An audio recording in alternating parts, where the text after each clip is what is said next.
나들목 양평교회 가족 여러분 안녕하십니까? 반갑습니다. 네, 오늘 10월달 마지막 주 예배 추수감사 예배로 저희가 바하밥집 쌀나눔과 함께 하고 있는데, 오늘은 요나서 우리 지난 3주간 박정원 목사님 설교로 큰 도전과 그렇죠? 또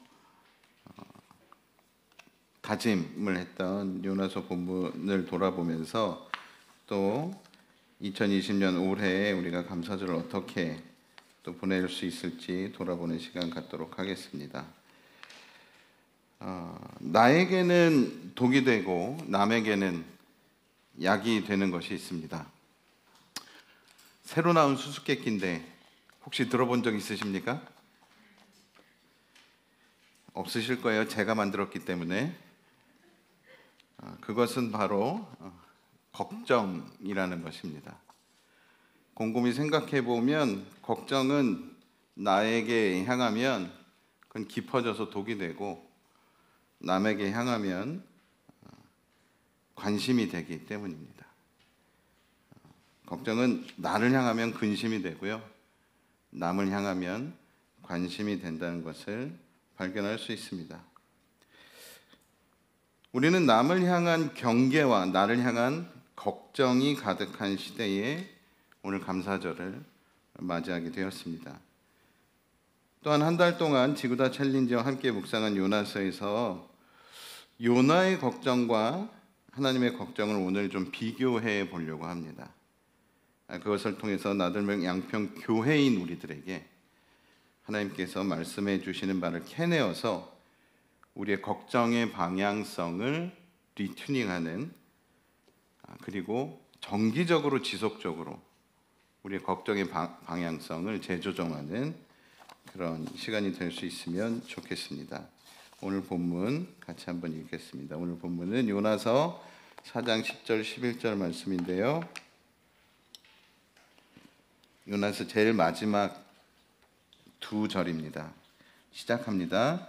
주님께서 말씀하셨다. 내가 수고도 하지 않았고 내가 키운 것도 아니며 그저 하룻밤 사이에 자랐다가 하룻밤 사이에 죽어버린 이 식물을 내가 그처럼 아까워하는데, 하물며 좌우를 가릴 줄 모르는 사람들이 12만 명도 더 되고 짐승들도 수없이 많은 이 큰 성읍 니느웨를 어찌 내가 아끼지 않겠느냐. 네, 열린 결말로 끝나는 요나서는 마지막 구조가 재미있습니다. 요나가 박넝쿨을 아까워한다고 지금 표현이 되어 있는데, 여기서 우리가 잠깐 그냥 성경 뭐라 그럴까요? 상식 용어 하나 말씀드리면, 이 박넝쿨이라고 쓰여진 거는 우리 문화권에서는 그 뭐라 그러죠? 아주 제 어렸을 때 기억에는 아주까리가 이 박넝쿨입니다. 네, 이게 이 히브리어를 사전을 찾아보면 박이라고 하긴 좀 애매하고 아주까리 정도 되는, 이파리가 이렇게 넓은 그 정도 되는 거라고 생각하시면 되고요. 박넝쿨을 아까워하는 요나, 그 다음에 근데 하나님께서는 니느웨 사람들과 짐승들을 아끼신다는 표현이 이렇게 도드라지게 보입니다. 근데 재밌는 것은 이 둘 다 같은 단어에서 파생된 말로 되어 있어요. 뭐라고요? 아까워하는 것과 아낀다는 게 같은 단어라고요. 이 말을 히브리 원어에서 살펴보면 불쌍히 여기고 안타까운 마음으로 바라본다는 의미입니다. 불쌍히 여기고 안타까운 마음으로 바라본다. 근데 헬라어를 쓰는 유대인들을 위해서 히브리어를 번역한 성경이 있어요. 원래 구약 성경은 히브리어로 쓰여져 있고, 근데 헬라 문화권에서 나고 자란 사람들을 위해서 헬라어로 번역한 72년 성경에는 이 아까워한다, 아끼신다라는 표현이 둘 다 들어있는 이 단어가 사전적 의미가 정확하게 둘로 양분돼서 표기가 됩니다. 그게 무슨 말이냐면 하나는 아까워하고 아까워한다, 뭐 아낀다. 근데 뭐 그런 거 있잖아요. 노력을 아끼는 거 뭐 이런 거 있죠. 그런 의미에 좀 하고 자비롭게 대하고 돌보는, 그러니까 자기 거를 아까워하는 거하고 다른 사람을 안타깝게 여기는 거하고 방향이 이렇게 갈라지는 의미를 발견하게 됩니다. 아까워하는 마음과 아끼는 마음도 마치 걱정처럼요. 출발은 같은데 방향이 다르고 결과도 다르다는 것을 알 수 있습니다. 저는 그래서 오늘 요나와 하나님 사이에서 발견되는 출발은 같지만 다른 방향성을 가진 걱정의 방향성과 결과를 비교해 보려고 합니다. 이 설교는 특별히 지난 3주간의 박정호 목사님 설교에서 주셨던 인사이트들을 근간으로 하고 있기 때문에 혹시 온라인에서 이 설교만 들으시는 분들은 앞에 3주 시리즈를 먼저 스타디하시면 좋을 것 같습니다. 그러면 우리 다음 본문으로 좀 넘어가 볼게요. 요나의 걱정에 관한, 그 다음에 하나님의 걱정에 관한 요나서에 나오는 이야기들을 제가 교차 편집해서 병렬 구조로 강의안을 넣어드렸는데요. 박스 안에 있는 이 요나에 관련된 본문만 한번 쭉 읽어보도록 하겠습니다. 저만 준비가 되면 되는데 그냥 글만 쭉 읽을게요. 시작합니다. 그러나 요나는 주님의 낯을 피하여 스페인으로 도망가려고 길을 떠나 요빠로 갔다. 요나는 벌써부터 배 밑창으로 내려가 누워서 깊이 잠들어 있었다. 그가 그들에게 대답하였다. 나를 들어서 바다에 던지시오.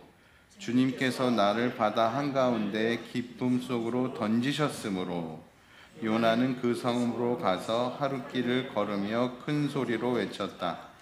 요나는 이 일이 매우 못마땅하여 화가 났다. 주님, 이제는 제발 내 목숨을 나에게서 거두어 주십시오. 그는 거기에다 초막을 짓고 그 그늘 아래 앉았다. 그 성읍이 어찌 되는가를 볼 셈이었다. 박넝쿨 때문에 요나는 기분이 무척 좋았다. 이렇게 사느니 차라리 죽는 것이 더 낫겠습니다. 옳다뿐이겠습니까? 저는 화가 나서 죽겠습니다. 니느웨로 가서 어떤 메시지를 전하라는 명령을 요나가 받았죠. 그런데 그게 무엇인지는 사건 초반에는 나오지 않습니다. 사실. 그러면 여러분 성경의 독자로서 한번 생각을 해보세요. 요나가 언짢은 게 가라는 말만 하고 가서 뭐라고 말하는지 구체적으로 얘기해주지 않아서 언짢았던 걸까요? 뭐라는 거야? 그런 걸까요? 단순히? 아니면 하나님의 명령이 싫어서 그냥 단순히 싫어서 도망간, 죄송합니다, 그런 또라이라고만 요나를 생각하신다면 성경의 독자로서는 조금 오산입니다. 그래서 우리 요나가 등장하는 본문을 제가 밑에 실어드렸는데 이 부분을 한 번 더 같이 좀 읽어보도록 하겠습니다. 요나는 열왕기하에 한 번 등장합니다. 열왕기하 14장 23절부터 25절입니다. 천천히 같이 읽겠습니다. 시작합니다. 유다의 요아스 왕의 아들 아마샤 제15년에 이스라엘의 여호아스 왕의 아들 여로보암이 왕이 되어 사마리아에서 41해 동안 다스렸다. 그는 주님께서 보시기에 악을 행하고 이스라엘로 죄를 짓게 한 느바세 아들 여로보암의 죄에서 떠나지 아니하고 그것을 그대로 본받았다. 그러나 그는 이스라엘의 국경을 하맛 어기로부터 아라바 바다까지 회복하였다. 이것은 주 이스라엘의 하나님께서 그의 종인 가드헤벨 사람 아미떼의 아들 요나 예언자에게 말씀하신 그대로였다.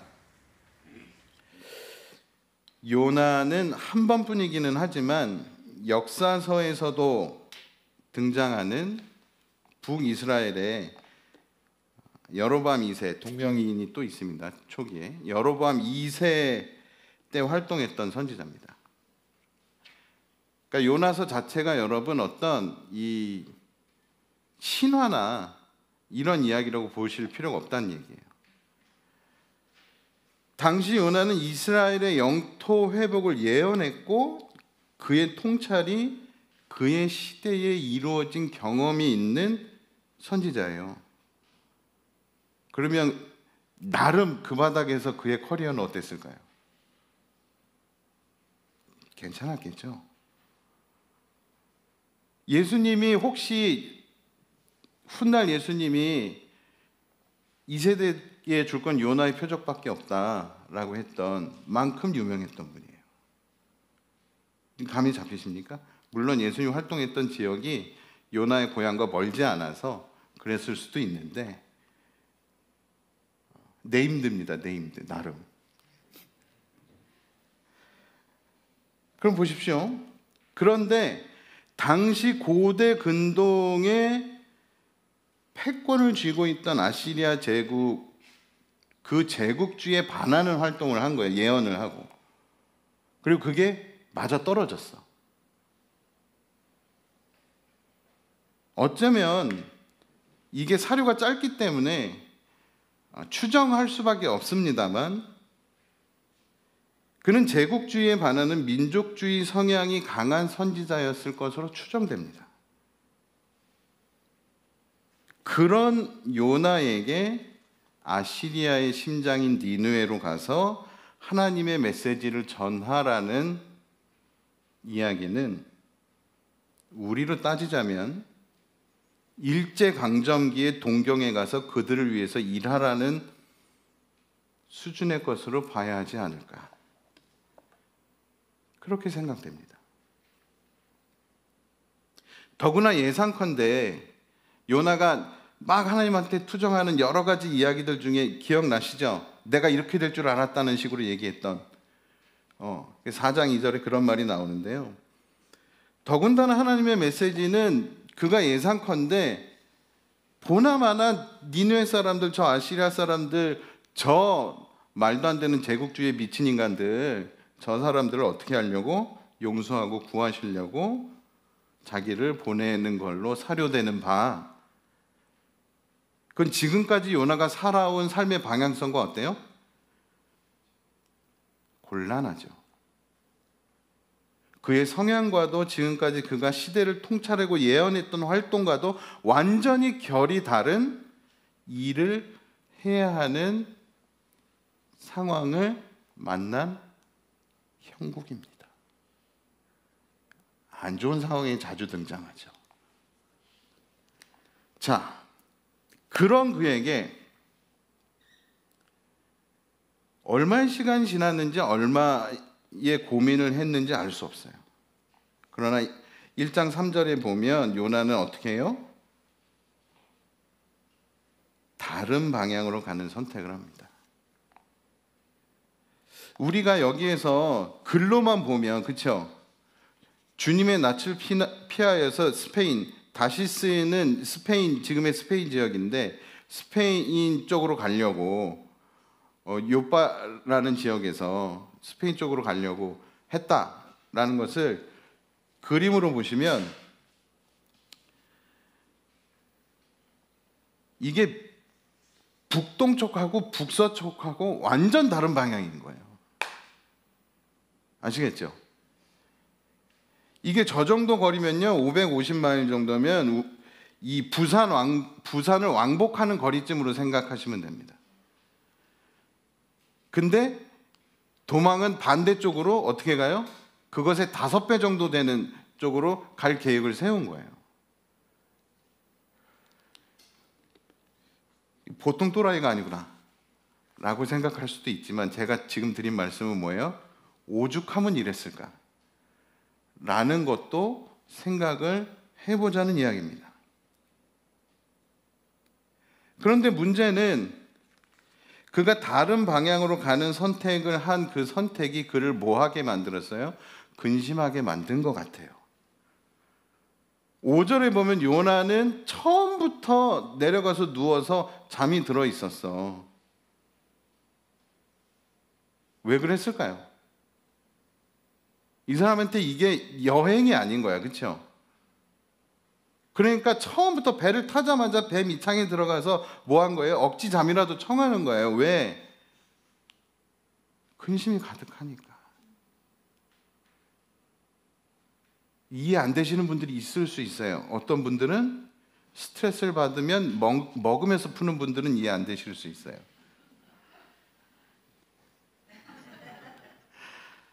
근데 제가 요런 분을 또 알고 있거든요. 저랑 같이 사는 분이 또 먹는 걸로 풀지 않고 그냥 자버리는 쪽으로 푸시는 분들이 있어요. 체형이 완전 다르죠. 네. 스트레스를 뭘로 푸느냐는 요나도 그랬을 것 같아요. 5절을 보면 그 번면이 느껴집니다. 사실. 그러니까 우리가 이미지가 자꾸 겹쳐서 그래요. 배에서 잠들었던 사람들 중에 우리가 아는 사람들이 누가 있냐면 예수님의 제자들 정신 못 차리고 그랬던 그게 있어갖고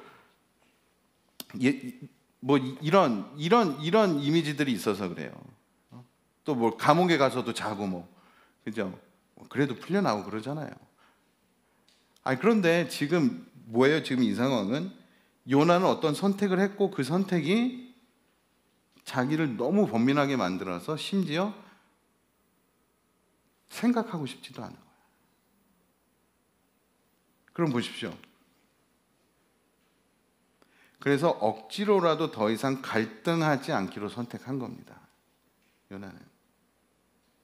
12절 폭풍 앞에서도 어떤 식으로 반응한 거예요? 박정호 목사님이 유명한 표현을 써주셨죠.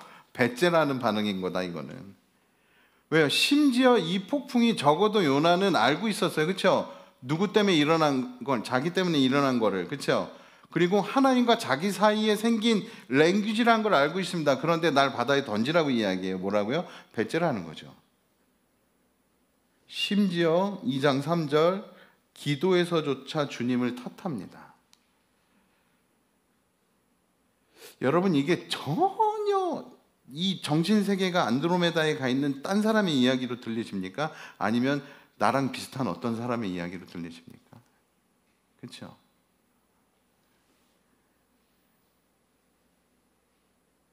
(3장 4절) 우리는 알고 있죠 이미. 하룻길 동안 다니면서 메시지를 선포한 거는 산술적인 계산으로 해도 몇 퍼센트밖에 순종을 안 한 거예요? 33%밖에 순종 안 한 거라는 걸 알고 있죠. 하기 싫은 일을 어떻게 한 거야? 할 수밖에 없게 되니까 대충이라도 결국 하게 됐어. 그렇죠? 그럼 대충이라도 결국 하게 됐으면 한 걸로 이제 뭐라 그럴까요? 난 이 정도면 돼서 하고 퉁치던가. 그렇죠? 근데 그 다음에 요나의 이야기는 점점 어디로 가요? 점입가경으로 가죠. 이게 뭐예요? 싫은 일을 대충이라도 결국 하게 되고 나서 더 짜증이 난 거지. 이제 요나가 비현실 속에 있는 사람이 아니라는 게 감이 잡히십니까? 남 얘기가 아니라는 게 감이 잡히십니까?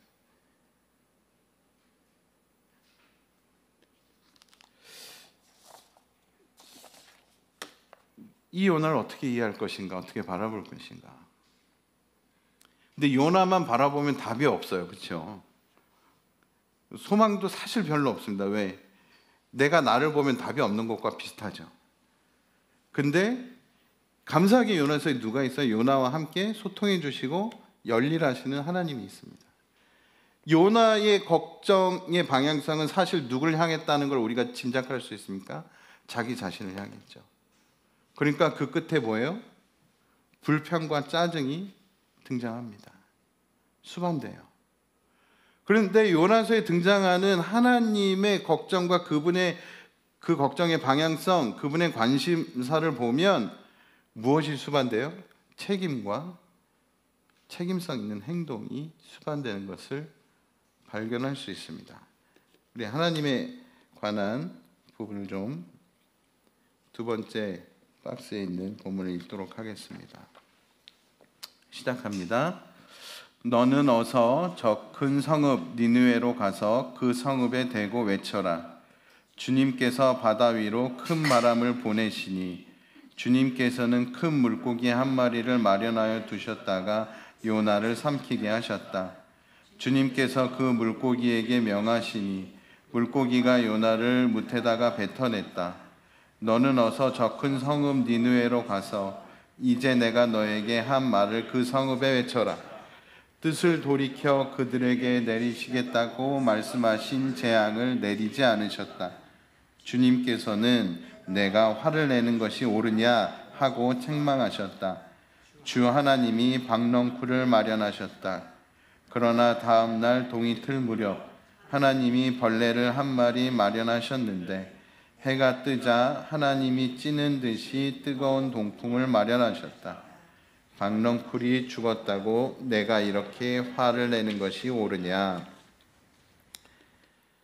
우리가 살펴본 것처럼 요나에게도 고충과 입장이 있었습니다. 그러나 요나는 사실 기억해야 했습니다. 왜? 우리가 유일하게 찾아볼 수 있는 요나의 행적에서 그가 경험했던 하나님, 그가 발견했던 하나님, 그리고 시대를 통찰한 역사가들의 기록을 보면 그 하나님이 어떤 분으로 묘사되고 있어요? 열왕기하 14장 마지막 부분 같이 한번 읽겠습니다. 26, 27절입니다. 시작합니다. 주님께서는 이스라엘의 고난이 너무 심하여 매인 사람이나 자유로운 사람이나 할 것 없이 한 사람도 남아있지 않아 이스라엘을 돕는 사람이라고는 아무도 없는 것을 보셨다. 주님께서는 이스라엘의 이름을 하늘 아래서 지워 없애겠다고 말씀하시지 않았기 때문에 여호와스의 아들 여로보암을 시켜서 그들을 구원하신 것이다. 자, 요나는 사실 이 하나님을 알고 있는 사람이죠. 어떤 하나님이십니까? 이스라엘이 잘한 거 하나 없고 개선된 것이 하나 없는 상황에서도 그들의 고난이 너무 심한 것, 그들을 돕는 이가 하나도 없는 것, 그 안타까운 상황 때문에 그들을 그 안타까운 마음으로 바라보시고 먼저 움직여 주신 분이라는 것을 요나는 실은 알고 있는 사람입니다. 요나는 사실 그것을 기억해야 했죠. 그렇다면 주님께서 그렇게 움직일 것을 예측이 가능한데도, 그런 주님을 알고 있는데도 요나가 이렇게까지 못마땅해하는 이유는 무엇일까를 생각해 보면 답이 몇 개 안 나옵니다. 이제는, 그렇죠? 약간의 비약을 할 수밖에 없지만, 왜냐하면 그 이상의 우리가 추적할 단서가 그렇게 많지 않기 때문에. 요나는 자기의 기준과 자기 스타일에 맞지 않는 것, 그것 때문에 이렇게까지 반응하고 있는 것으로 보입니다. 이건 논리적인 비약이 맞습니다. 그런데 아마 맞을 겁니다.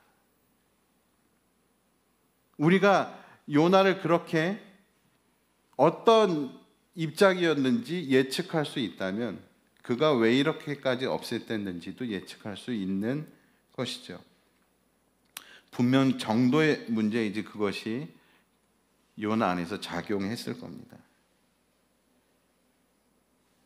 그것은 바로 자신을 향한 걱정, 내가 바라는 것과 다른 것에 대한 저항인 거죠.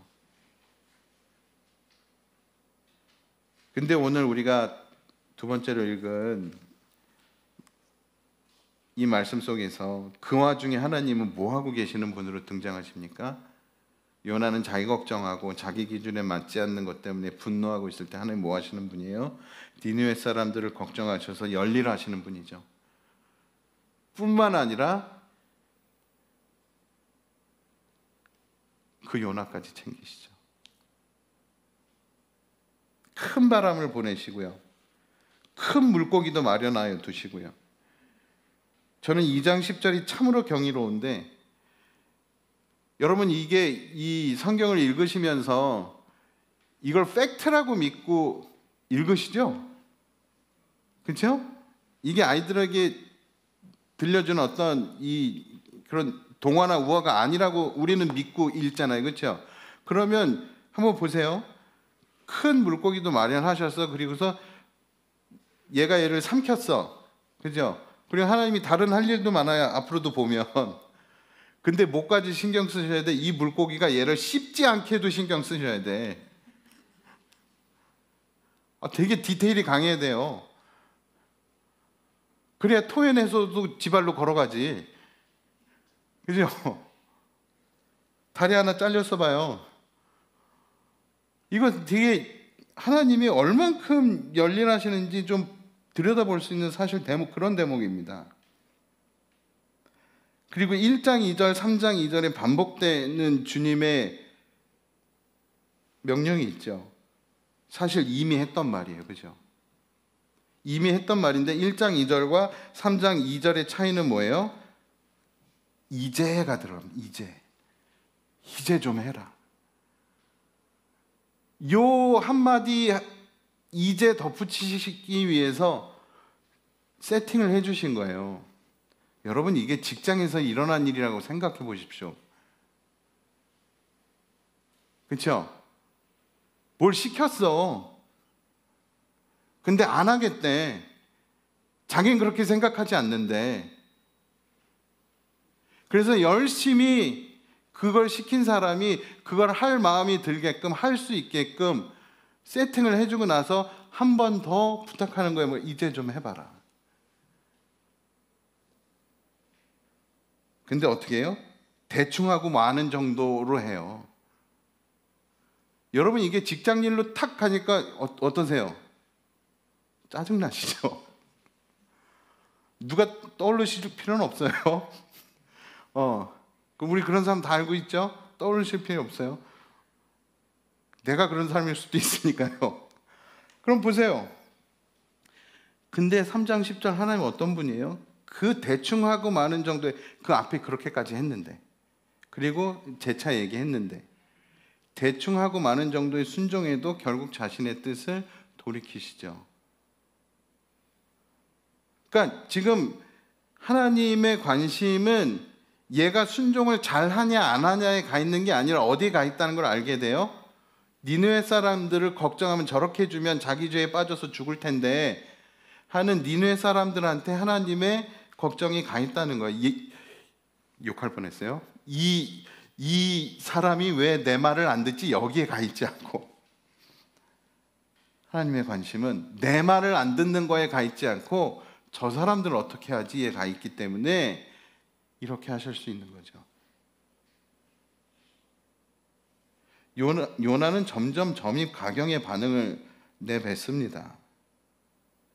그런 요나까지 챙겨야 돼. 이렇게까지 세팅했는데도 대충 하고 말았는데 그 친구가 결국은 어떻게 해요?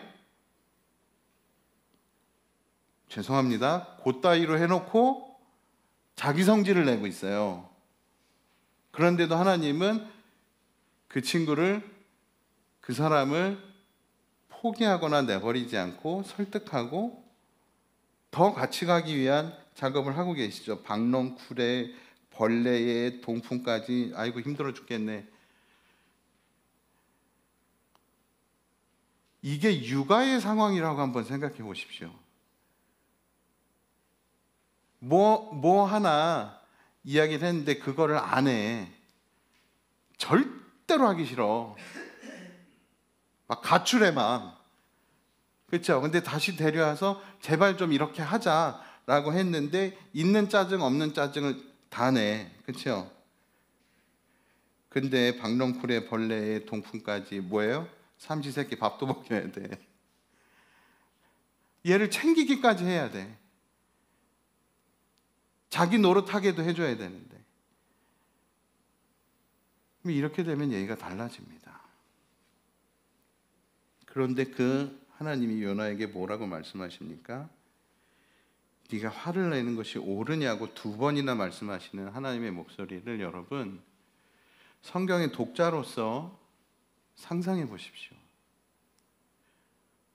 처음에는 책망하셨다라는 표현이 붙어 있기 때문에 나무라 하시는 듯한 목소리로 비추어집니다. 그런데 열린 결말로 끝난 요나서의 엔딩에서는요, 저는 왜 이 이야기가 따뜻하게 읽히죠? 주님 뭐라 그러셨어요?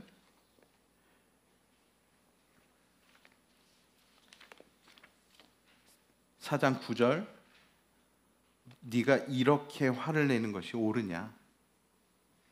그죠? 너 이렇게까지 하는 게 정말 맞냐? 저는 오늘 이 말씀을 여러분들하고 우리의 삶의 현장에서 적용해 보려고 합니다. 우리는 감사하기 힘든 시대를 살고 있습니다. 걱정과 근심이 자연스럽게 많아진, 그 어느 시대보다 많아진 한때를 살고 있죠. 그런데 여러분, 오늘 요나서의 이 마지막 부분을요, 성경의 독자로서 그냥 그랬나 보다 하고 지나가지 말고 성경을 한 권의 책으로 여기고 읽다 보면 예수님이 생각납니다. 오늘 앞에서 내가 이 큰 성읍 니느웨를 어찌 아끼지 않겠느냐 라고 하셨던 이 부분을 읽다 보면 산상수훈에서 하물며 너희일까 보냐 라고 말씀하셨던, 너희가 더 소중하지 않냐 라고 말씀하셨던 그 예수님이 저는 생각이 납니다. 감사하기 힘든 시대, 나를 향한 걱정이 가득한 시대에 우리의 걱정의 방향을 바꿀 수 있는 가능성을 저는 이 예수 그리스도에게서 발견합니다. 그분은 다른 분이 아니라 바로 요나가 불평하고 짜증을 내는 동안에도 열심히 일하셨던 그 하나님이시기 때문입니다. 오늘 이 예배를 통해서 우리가 근심하는 그것들보다 우리가 더 귀하다고 말씀해 주고 계시는 분입니다. 그분의 이야기를 한번 들어볼까요? 우리 마태복음 6장 25절, 26절 그리고 30절을 이어서 같이 읽도록 하겠습니다. 시작합니다. 그러므로 내가 너희에게 말한다. 목숨을 부지하려고 무엇을 먹을까 또는 무엇을 마실까 걱정하지 말고 몸을 감싸려고 무엇을 입을까 걱정하지 말아라. 목숨이 음식보다 소중하지 아니하냐? 몸이 옷보다 소중하지 아니하냐? 공중의 새를 보아라. 씨를 뿌리지도 않고 거두지도 않고 곳간에 모아들이지도 않으나 너희의 하늘아버지께서 그것들을 먹이신다. 너희는 새보다 귀하지 아니하냐? 오늘 있다가 내일 아궁이에 들어갈 들풀도 하나님께서 이와 같이 입히시거든 하물며 너희들을 입히시지 않겠느냐? 믿음이 적은 사람들아. 믿음이 적은 사람들아라고 끝나니까 아멘 하기가 힘들죠. 괜찮아요, 여러분. 앞에 이렇게 좋은 말들이 있는데 아멘 하셔도 괜찮습니다. 믿은 요만큼만 있어도 산을 옮길 수 있다고 주님 말씀하셨는데 있으면 되는 거예요. 아시겠어요? 믿음은 뭐라고요? 있으면 되는 거예요. 크고 적고는 그 다음 문제예요. 근데 이제 그 부분을 저는 오늘 말씀드리고 싶은 겁니다. 이 믿음을 저는 여러분들에게 감사하기 힘든 시대 걱정의 방향을 바꾸는 버튼으로 여러분들과 소통해 보고 싶습니다. 여러분, 오늘 이 본문을 읽으시면서 어떠십니까? 말씀드린 것처럼 우리가 근심하는 그것들보다 우리가 더 귀하다고 말씀해 주고 계시죠. 근데 그분이 앞에 말씀드린 것처럼 누구랑 같은 분이라고요? 요나가 불평하고 짜증 부리는 동안 열일하셨던 그분이 바로 이분이라고요. 자, 그분은 그렇기 때문에 우리의 생을 아끼시는 분이 맞습니다. 그래서 우리의 인생을 아끼시기 때문에 더 존귀하게 사용되기를 원하십니다. 그래서 걱정의 방향이 자기 인생에만 향해 있는 이 시대의 요나들에게 그게 옳으냐고 물어보시는 분이십니다. 그렇게만 사는 것이 도리어 아깝지 않느냐고 물어오시는 분입니다. 그분의 그 음성의 톤은 여러분들이 조금 전에 상상했던 그 톤입니다. 걱정의 방향을 버트는 바로 이 예수 그리스도 때문에 가능해진 믿음이라는 버튼입니다. 그 믿음이란 것은 여러분, 이 하나님에 대한, 요나서에 등장하는 그 하나님에 대한, 산상수훈으로 우리에게 다가오셔서 말씀해 주셨던 그 예수 그리스도에 대한 믿음이에요. 어떤 그리스도인들이 간혹 착각하기도 하는 것은 믿음이란 것이 내가 가지고 있는 어떤 것을 발휘하는 영역이라고 자꾸 착각해서 내가 그것을 잘하네 못하네에 영향을 받습니다. 그런데 믿음은 그런 의미의 단어가 아닙니다. 내가 갖고 있는 것을 실력을 발휘하는 것이 아니라 그분이 갖고 있는 것을 믿는 크기가 믿음이에요. 믿는 행위가 믿음이에요. 그거를 선택하는 것, 그것을 받아들이는 것, 그것을 인정하는 게 믿음이지 내가 갖고 있는 것을 사용하는 게 믿음이 아닙니다. 그럼 보십시오. 감사하기 힘든 시대 걱정의 방향을 바꾸는 버튼이 뭐라고요? 믿음이라고요. 그 믿음은 누구 때문에 가능해진 거라고요? 이 예수 그리스도, 우리가 오늘 얘기한 그 하나님. 그분을 선택하십시오. 그 버튼을 누르십시오. 그게 믿음입니다. 우리의 걱정의 방향을, 나를 향하는 것에 익숙해져 있는 우리의 걱정의 방향을 이 버튼을 누름으로써, 이 버튼을 사용하심으로써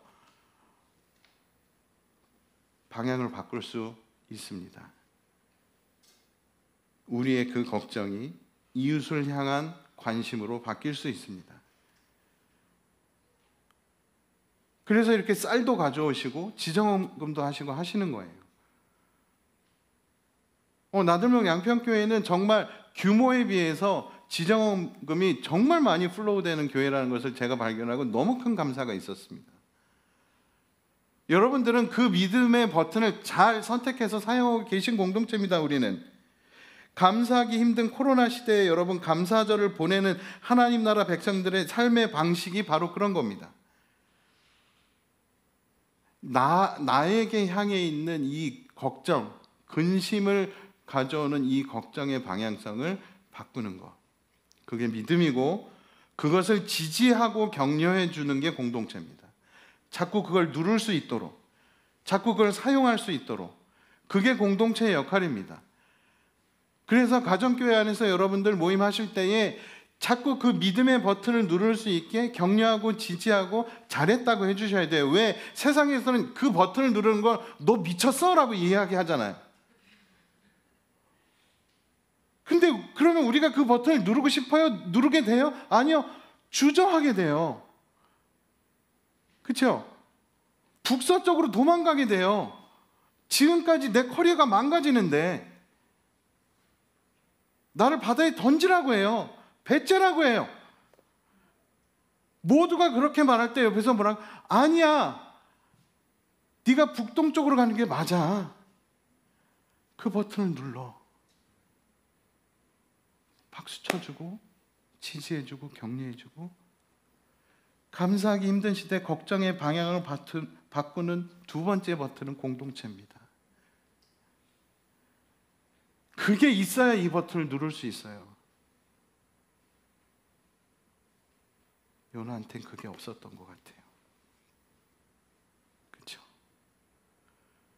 여러분들, 우리들의 가정교회를 이렇게 중요하게 여기셔야 됩니다. 이렇게 소중하게 여기셔야 됩니다. 그들이 없으면, 나를 지지해주고 지탱해주는 그들이 없으면 내가 이 버튼을 누를 수가 없잖아요. 말씀을 정리합니다. 우리는 그 믿음을 가지고 그 믿음의 버튼을 누르면서 살아야 돼요. 구체적으로 오늘 예배를 통해 쌀을 가져오신 분들, 지정금 해주신 분들 이번 주에 계속 열려 있으니까 동참해 주십시오. 하실 수 있는 분들은 밥집 후원을 해주시는 것도 괜찮아요, 정기적으로. 그리고 가정교회 안에서 그렇잖아요. 나를 향한 걱정을 하면, 쉬운 예를 들면 그런 겁니다. 내가 장 볼 때 이것도 사고 싶고 이것도 사고 싶은데 요거밖에 못 사겠어. 그러면 근심이 가득하죠. 저만 그런가요? 근심이 밀려옵니다. 그런데 우리의 걱정의 방향성을 바꾸면, 나는 이걸 산데 이걸 하나 더 못 사는 근심인데, 누군가는 정확하게 두부 하나, 애호박 하나 사러 갔는데 도저히 애호박은 살 수가 없어서 두부만 사갖고 돌아올 수밖에 없는 그 근심이 있는 사람이 있다면, 내 장바구니에서 맥주랑 육포는 꺼내놓고 애호박 하나 더 사서 가져다 주는 거, 그게 뭐라고요? 감사하기 힘든 시대 걱정의 방향을 바꾸는 버튼이라고요. 그게 우리들의 가정교회라고요. 그게 교회 본질이라고요. 저는 특별히 저런 쌀자루를 보면 가슴이 뭉클합니다. 어떤 쌀자루요? 반틈 덜어서 갖고 온 쌀자루. 레알이죠, 레알. 나 먹을 거예요. 근데 방향이 바뀌었죠. 여러분, 정말 바하밥집의 급식 사역이요, 너무나 제약이 많아졌어요. 그럴 수밖에 없어요. 그렇죠? 그 이야기는 뭐예요? 지금 노숙을 하는 형제 자매들은 먹을 수 있는 기회가 점점 줄어들고 있다는 겁니다. 그래서 밥집에서는 어떤 사역을 해요? 게릴라 배식이란 걸 하는 거예요. 주먹밥을 만들어서 찾아다니면서 주고, 모이면 이게 또 집합 금지, 이걸 지킬 수가 없으니까 소규모로 모여서 빨리 주고 흩어지는 이런 걸 하는 거예요. 그러니까 반찬을 줄 수 있던 시대에서 주먹밥 안에만 담아줘야 되는 시대가 되니까 뭐가 더 필요한 거예요? 당연히 쌀이 더 필요한 거예요. 우리의 관심의 방향성을 바꿔봅시다. 그게 뭐라고요? 교회의 본질이라고요. 하나님 나라 백성들이 이 땅을, 이 시대에 살아가는 방법이라고요. 말씀 마무리합니다. 걱정이라는 것은, 요것도 같이 한번 읽어볼까요? 천천히 읽겠습니다. 시작합니다. 걱정이라는 것은 나를 향하면 근심이 되고 남을 향하면 관심이 됩니다. 요나의 걱정은 자신을 향했기에 불평을 낳았고, 주님의 걱정은 사람을 향했기에 책임을 지셨습니다. 요나가 불평하고 짜증을 내는 동안에 일하셨던 하나님이 우리가 근심하는 그것들보다 우리가 귀하다고 말해주신 주님이십니다. 아멘이죠. 여러분, 그 근심과 관심 사이에서 무엇을 조금 더 선택하느냐, 그것이 우리의 믿음입니다. 기도하시겠습니다.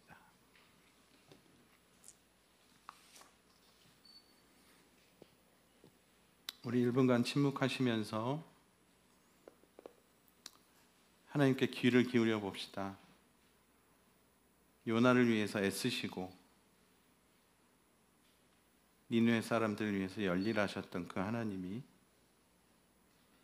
훗날 우리에게 다가오셔서 네가 지금 걱정하고 있는 그거보다 네가 훨씬 더 귀하다,